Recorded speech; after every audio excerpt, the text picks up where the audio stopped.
Bapak Ibu, saudara-saudariku, rekan-rekan muda, dan juga anak-anakku yang terkasih dalam Kristus.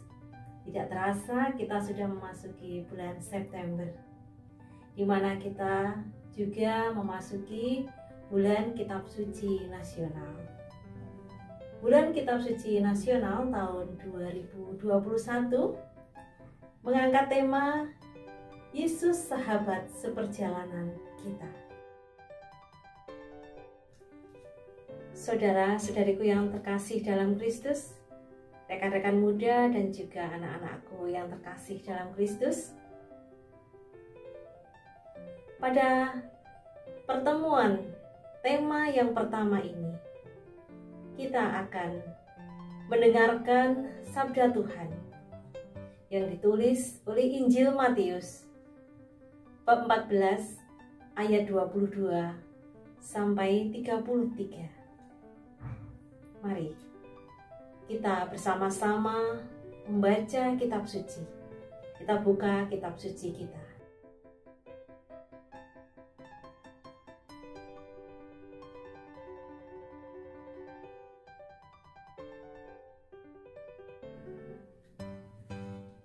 Kita telah bersama-sama mendengarkan sabda Tuhan yang diambil dari Injil Matius bab 12 ayat 22 sampai 33.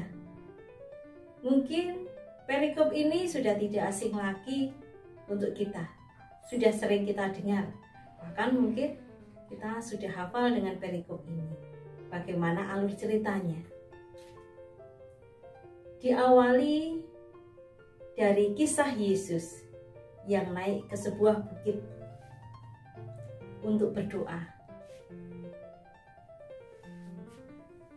Setelah Yesus membuat mukjizat yang pertama, yaitu Yesus memberi makan 5.000 orang dengan 5 roti dan 2 ikan, Yesus naik ke bukit untuk berdoa seorang diri.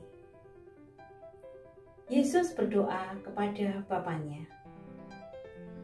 Di bukit yang terletak di sekitar Danau Galilea, Yesus berdoa seorang diri pada malam itu.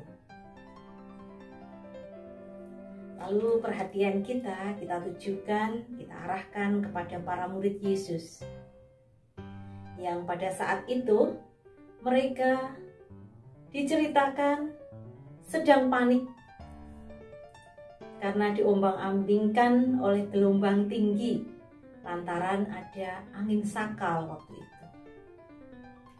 Melihat para muridnya berada dalam situasi yang sulit, yang berbahaya, Yesus datang kepada mereka. Dengan berjalan di atas air, lalu Yesus menenangkan mereka. Yesus seperti sahabat sejati, sebab ia mendatangi, menenangkan, dan menyertai sahabat-sahabatnya yang berada dalam situasi yang sulit. Dia datang mendekati, menolong, dan menjelang pagi seperti yang dilakukan oleh Allah sendiri. Mungkin kadang kita juga mengalami apa yang dialami oleh para murid Yesus. Kita pun juga mengalami putus asa, ketakutan, kekhawatiran. Bahkan kadang mungkin kita juga kehilangan harapan. Di sini Yesus datang. Yesus datang sebagai sahabat, mengulurkan tangan dan menyertai kita dalam situasi kita yang tidak menentu.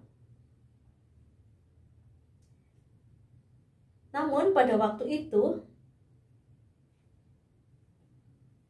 para murid juga merasa takut karena Yesus waktu itu berjalan di atas air. Lalu para murid mengira bahwa itu bukan Yesus, tapi hantu yang datang kepada mereka. Lalu Yesus memperkenalkan diri. Tenanglah, ini aku, jangan takut. Dengan mengatakan aku ini, atau dalam pengertian luas, aku beserta kalian, Yesus secara tidak langsung memberikan kekuatan bagi mereka yang sedang berada di tengah badai. Yesus pun juga sering bersama kita dalam situasi kita yang serba tidak menentu. Yesus memberi semangat kepada kita. Yesus juga memberi motivasi kepada mereka melalui hal-hal yang kita temui dalam kehidupan kita. Menanggapi perkenalan Yesus, Petrus yang mewakili para murid waktu itu berkata kepada Yesus, "Tuhan, apabila Engkau itu, suruhlah aku datang kepadamu berjalan di atas air." Kata-kata ini mengisyaratkan keraguan-raguan Petrus, tetapi sekaligus imannya. Jadi dia beriman, tetapi dia juga ragu-ragu. Apakah yang datang ini benar-benar Yesus? Pengalaman para murid Yesus yang melihat Yesus berjalan di atas air dan memanggil Petrus untuk datang kepadanya dengan berjalan di atas air. Melihat Yesus mengulurkan tangannya untuk menyelamatkan Petrus yang hampir tenggelam, dan melihat Yesus meredakan angin sakal, membuat mereka mengakui dan menyembah Yesus sebagai anak Allah. Saudara-saudariku yang terkasih dalam Kristus, menyadari hal ini, kadangkala kita pun juga terlambat mengakui bahwa apa yang kita alami adalah kuasa dari Tuhan.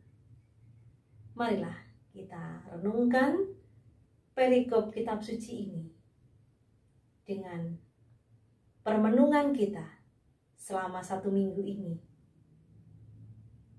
Ada beberapa bantuan pertanyaan untuk kita renungkan dalam hati kita masing-masing.